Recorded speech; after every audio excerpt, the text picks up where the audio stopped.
Yes, Mkomatina Shambrese. I hope this voice note finds you well. Ndiri right zvangu. Ndiri a single mom anogara kuNamibia. So, nepamba pandinogara padane kubva last year but 1 muna November until now.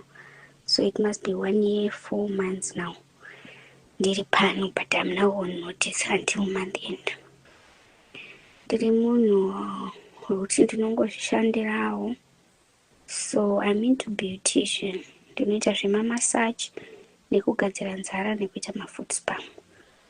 So most my clientele vandinosangana navo vanhu vechirume and ndiri munhu anga achitorarama zvakanaka all along through that. So vazhinji vakastoma angu varungu. Ndiri munhu wekuti pandinoita zvandinoita handishayi mari, ndinowana mari. Plus I also do have a boyfriend anondichengetawo, achindibhadharira rent, achinditengera chikafu and so forth. My life was okay pandakauya panapa, and ndakaya ndingori a bit under pressure because kwandaibva kwakusina kumira zvakanaka, but I managed to settle down. So ndogara munzvimbo yekuti mwana wangu kwaanoenda kuchikoro padhuze. So pamba pandinogara kuna maybe a lot of houses vanotengesa doro. Pamba pandinogara panotengeswa doro, but ndiri kumasabhabha ware anenge ari nani. So panongouya vanhu vakawanda vemuraini ndovanowanzotenga doro repano, bhosi vanenge vachitova vakatenga doro, vanokwanisa kumwa doro vari panapa. I have been fine, and vanhu vandinogara navo malindlord angu vese vanoenda kubasa, but mukadzi recently lost a job this year, she hasn't been working. But ndakangotanga kungoita some funny encounters ndiri panapa recently, and I really am so confused. I don't know what to do. Nekuti zvinhu zvangu zvakangotanga kungoenda downwards. Somewhat I felt some sense of jealousy amongst vanhu vanogara vari pano, because it has become like a whole very big family. Ndiri munhu angu anomwa doro nekuputa fodya, but ndakambenge ndatowedzera zvanyanya. I think maybe because of pressure yekungoti ndogara pariri riri readily available and all that. So last year my boyfriend, permit yake expire, he had to go back to Zimbabwe, and up until today permit yake haisati yaita, but he really does send me money yekuti ndibhadhara hangu rent. Asi mari yechikafu yange chimbonditi netsei, nekuti ndakajaira kuti ndikanhonga tubasa twangu twandinoita kuno kundokwanisa kukafa, but things have changed. So nenyaya yekutiwo futi nini personally I have been trying to change my life for the better. Ndiri munhu ari kuitawo tumakosti kwake kuti ndiwedzerewo kurarama kwangu, but Mkomatinashe, right now as I speak to you things are not fine. As I speak to you right now ndatambura, Mkomatinashe, ndatambura, and ndatone almost 2 months ndichiti nyangwe ndikatumirwa mari yerent kuti ndikwanisa kubhadhara rent yese tisina chekudya nemwana zvisingaite. So ndachimbobhadhara imwe ndotenga chikafu tichingorarama zvakadaro, but now the rent is accumulating and I don't get customers anymore. Customer hachabatiki. But I'm having some spiritual encounters in this year. Yokuti ndashaya kuti ndozviudzani kana ndotaura ndichita sei.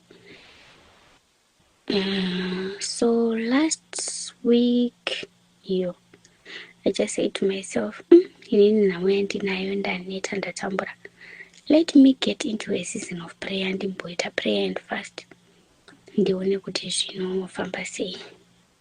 Because kana makarerwa kumba kwenyu muri vanhu vanonamata, unozosvika panguva yekuti now I want to pray, let me go back kune zvatakadzidziswa nevabereki. So another day nditori mumba zvangu. Last week madesi andakangotanga kufunga zveprayer, ndakatomira pavharanda ndikutopira fodya because I don't smoke in the house. ndikutoona padenga so pamusoro pandinogara paceiling pachitange pakabudikira muswa waita kunge wenyoka. So zvakandityisa, but ndakangoti mhino maybe kana kuti chimwe chinhu ndiri kufungira kuti ndiri kuona zvinhu zvisipo, and then ndobva ndangosiyana nazvo. Ipapo ndasara ndatanga fast ndichirungonamata chete. And then 2-3 days later ndatopedza kutoera mumba makiseni, ndatokirina mwana atoenda kuchikoro. Ndakati vanangoti let me take a cigarette. Ndakagara pavharanda ndikutarisa kudai ndiri kuona vhunurwa renyoka pamusoro pangu. Ndikatodedza murume walendo ndikati wemone, ndikatoudza vanhu ndikati onei ivhunurwa renyoka kairi. Murume wacho ndobva ayabva angoritora paangonorirasa, but ndakapindwa nekutya kwakanyanya. Mukoma chandashandiri kunyevera ibvira, so ndakaona vhunurwa renyoka ka ndakabva ndatoti I'm starting my prayers tomorrow. That was last week Monday. And then I prayed and fasted for 4 days. Ndichingosangana certain dreams. But chazoita kuti ndiwe kwamuri nhasi, something happened manheru zvekuti nditori confused and I don't even know what to do. So nezuro manheru, that was Saturday, ndakaita fasting yangu Monday to Thursday. Nezuro mwana wangu ndobva atoti ndoda kuenda kusleep off mukoshamwari yangu. Ndodzoka mangwana akati no it's fine, enda zvako. Ndobva aenda. So usually when my son is not there handigoni kunyatsorara. Ndobva ndandisoti pafoni ndichitoita hangu zveFacebook until around 12 o'clock. Ndazongotextirawo nemunhu ndobva ndatongomuti prayer time, let's pray. Munhu anonamatawo zvake ari kuZimbabwe. And then I prayed until ndazongobatwa nehope. Saka ndaifunga kuti ndabatwa nehope, but in actual fact handifunga kuti dzadziri hope, dzadzangondibambinyana. And then I started to dream. Saka ndiri mudream muya ndakatanga kuona, so imba yandogara ndeye kumashure mucottage, it's attached to the garage. Ndobva ndatotanga kunzwa kuti panze pane vanhu vapinda vari mugaraji, because garaji rine zvinhu zvakawandisa. And my first days ndakatanga kugara mugaraji, ndaigara ndichiudza lendo ndikati mandizivi kuti kudhakwa here kana kuti doro, but ndinonzwa kunge mune nyoka inenge ichita noise usiku. Vanhu vakatanga kundiseka zvikanzi doro riri kukuvhiringidza. So to me it was just maybe hallucinations. But pandakataura nezvazvo for 4-5 several times it stopped. Ndobva ndakurota paya ndatoona mugaraji muchiinvadwa, but I could feel kuti ndakamuka ndiri kuzviona, ndiri kuzvinzwa, but I couldn't do anything. Sekunwenze matsotsi aya angauya kuzoba auya akaspraya everywhere, zvezvekuti munorara, but niye yekuti conscience dzangu dzisingade kurara, so ndaita kunge munhu ari mudhipora. Ndobva ndavhura maziso, ndobva ndaona dhoo rangu rakavhurika halfway up. Munoona sezvinoita masliding doors aya pamagaraji, ndomavhurikira anga akaita dhoo rangu, but it's a normal door. Richitanga mhino zvinhu zvazvakanamatidzwa zvakaiswa mukati. Vanhu vaya ndobva vapinda mugaraji, ndobva vaba zvavakaba, ndobva saka pandiri kuti nditarise kusaidi, since ndandotadza kana kumuvha kana kudi, nditarise kusaidi, bva ndaona 2 varume vatsvuku ne1 mutema anga ine bhachi, but anga asingaratidzi kuti ngembavha, anga achiratidza kunge ng'anga. Ndobva ndatomuona murume uya, vanhu vaya ndobva vandipindira zvikanzi no, ngatitomupindirei munhu ationa mafesi edu, hazviiti kuti timusiye akadaro. So when they got into my house, ndichingori mustate yaye yekuti I can't do anything, ndobva vatoti no, tatoudzwa kunzi patinouya kuzoita zvatinofanira kuita nhasi, nobody is supposed to see us, she has already seen us, she cannot leave, ngatimuuraye. Saka pavari kudhibheta vachiti tifandiuraye, inini voice rangu ranga raenda nasasagona kutaura.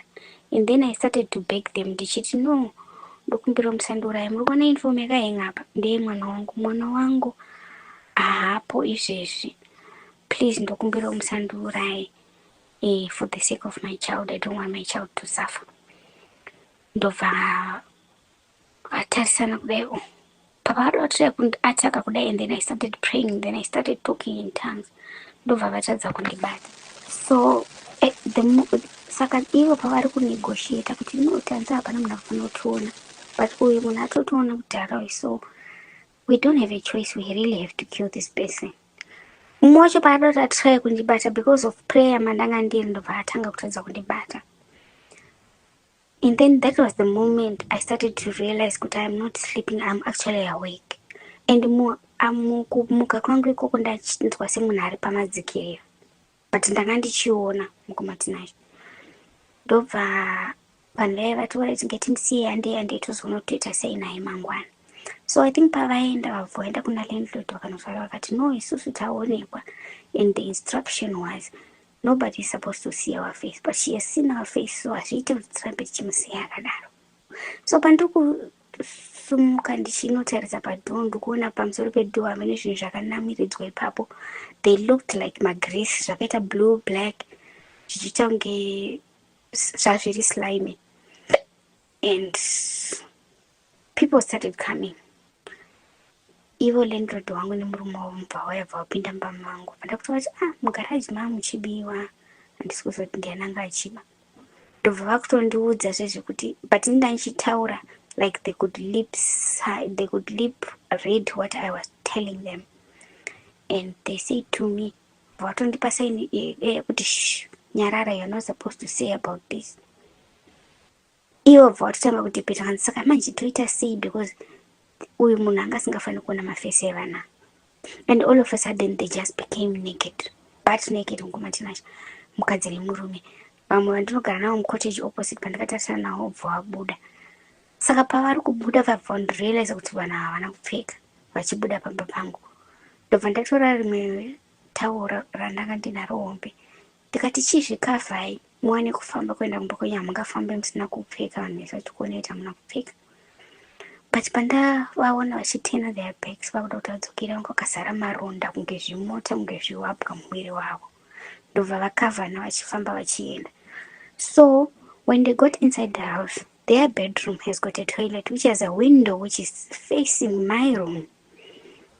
Ndobva vatopinda mushawa, mbva vatanga kugeza. Vachigeza kudaro vanga vachitanga munhu varutaura naye. Ndobva vakutanga kunegotiata kuti imi munhu uyu haasi kubatika, hatisi kuzotoita sei. And mukumatinashe zvese izvi pazviri kuramba zvichiitika, ndikunyazozvinzwa kuti nini I cannot move or do anything. I kept on praying in tongues. Handiti. Ndobva murume uyo paari kudongorera nepawindo, ndobva azviona futi uyo wanda ndichiti mutema mupfupi wacho anoratidza kuti n'anga. Ndobva azviona kuti ndamuona futi ari mubathroom achitaura navo, but achiri akapfeka zvinhu zvaanga akapfeka. Akapfeka leather jacket reblack nesheti yescotch netrouser. Ndobva azviona zvikanzi maiwe, izvezvi kutaura kwandikuita nemi. Azviona futi kuti ndiri munomu ndikutaura nemi. Munhu uyu hazvitotararami. Ndobva abuda mumba muya nehasha, ndobva auya kwandiri. Ndobva atanga kuti no, we cannot let you leave. Azviite, waona mafesi edu and waona zvakawanda panapa, so we cannot let you leave. Ngomatinashe, I begged with my life and I started crying. Ndikati ndine mwana, daughter ite say you want my child to suffer, musandidaro, for the sake of my child I am not going to say anything to anyone. Zvikanzi we are only going to let you on condition you are not going to say anything to anyone. Ndikati I promise you, handina chandinombofa ndakaudza munhu. Ndobva akutoudza zvikanzi this person has seen too much. Do you know kuti earlier on arotei munhu? Ndobva vakutoudzana ivo. So and I only realized kuti it's a sure earlier on I had another dream. Pandambobatwa nehope for like 30 minutes, ipapo ndasandanyatsorara zvangu. But pandandichirota hope dzidzi, ndandichirota ndakamira nechekurodi Mbijana. Ndakamira neimwe brother yacho Ngochana, andani murungu ane mari dzisingaiti. Ndakuti vanhu pese pandovataurira nyaya dzinoitika panapa, they don't believe me. Uri kuona here nyoka iyi? So there was a long black snake yanga ine kumusoro kwered, but kuzasi kwese kuri kweblack, ichitofamba kudai. Saka pairi kutofamba, ndobva ndatomuti uyaone, bva anditeera. Ndobva atoiona zveshuwa, and then nyoka iya, and then it crawled. Tine chimwe chimotikari chedu chiri old panapa, ndobva yatopinda pasi pemotikari paya, ndobva atozviona. So what I want to know and understand, ndibvunzirewo vanhu mukavataurira nyaya yangu kuti how do you handle such a situation? And vanhu ivava ever since I started to feel and sense nekuona kuti pane zvavari kuita and vanhu vakashereketa kumatinashe ndatambura. I don't get money, I don't get customers. Even boyfriend yangu akanditumira mari ndozongoerekana ndisisina, imwe ndendavapo hangu shoma, imwe tetatenga chikafu. But as I speak to you right now, mangwana nekuswera mangwana handizivi kuti mwana ndinomupei. Ndatambudzika and I'm so suffering. And ever since pandakatanga kuchinyatsoona zvinhu zviri kuitika panapa 99 kuti ndozvitonotisa this is not right, this is not right. I try to keep away as much as I can, and I haven't been drinking navo nevanhu ivavo ndichienda kumberi ikoko. But ngoma tinashe I feel and now I am scared kuti vanhu ava ndikaramba ndichigara pano handisi kuzozvikuwadza here. Asi marimwe zuva ndakambotaura hangu navo ndikati inini hangu mari here ndiri kundinetsa kubhadhara.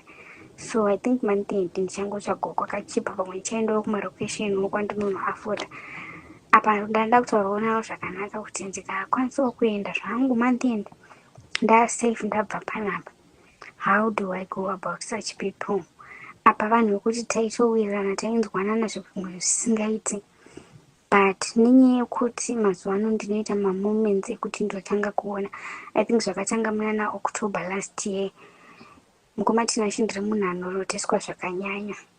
So every time ndinoti ndikarota something ndichiona ndine ndichitoona zvimwe zvinhu zvavanenge vachiita and zvakundidya mwoyo because it's like I don't know how to explain it. Kutanga inini I'm actually losing my mind over it.